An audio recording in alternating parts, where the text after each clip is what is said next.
আজকে তো রবিবার, সকালবেলা অনেক কিছু রান্না করেছি, তো দুপুরবেলা স্পেশাল কী রান্না করছি এটাই শেয়ার করবো। দেখো এখানে ডাটা কোয়াশ আর আলু ভেজে নিচ্ছি, দেশি চিকেন রান্না করবো, এদিকে রেডি করে রেখেছি। দেশি চিকেন তো ডাটা দিয়ে কে কে দেশি চিকেন খাও কমেন্টে জানাবে। আর এদিকে হচ্ছে বিরিয়ানি বানিয়েছি একটু, দেখো বিরিয়ানিটা লম্বা চাল দিয়ে বিরিয়ানি বানালাম।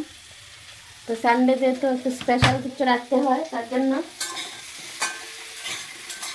তো আজকে সানডেতে কে কে কী কী খাচ্ছ কমেন্টে জানাবে। আর ডাটা দিয়ে দেশি চিকেন কে কে খেয়েছ তাও জানাবে। অনেকদিন পরে রৌদ্র ওঠাতে ভালোই লাগছে দেখতে। দেখো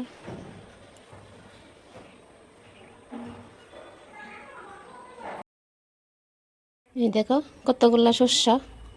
তো এতদিন তো অনেক বৃষ্টি ছিল, তো তার জন্য রৌদ্র দিতে পারিনি। তো অনেক দিন পরে আজকে আবার রৌদ্র উঠেছে। সকালবেলা তো অনেক বৃষ্টি হয়েছে, এখন আবার রৌদ্র উঠলো, এগুলিকে রৌদ্রে শুকিয়ে নিচ্ছি। ধুয়েছিলাম, ধোয়ার পরে এমন বৃষ্টি আর রৌদ্রে লাগাতে পারিনি, আজকে ফার্স্ট রৌদ্রে দিলাম।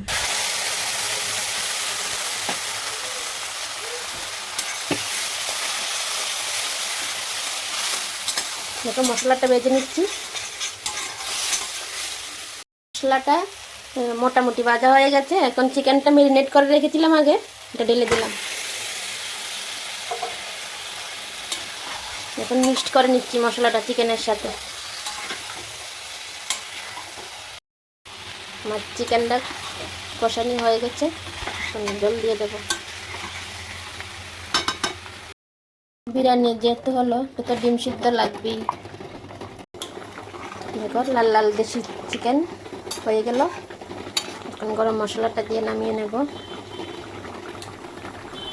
কালারটা কেমন হয়েছে জানাবে। টাটা।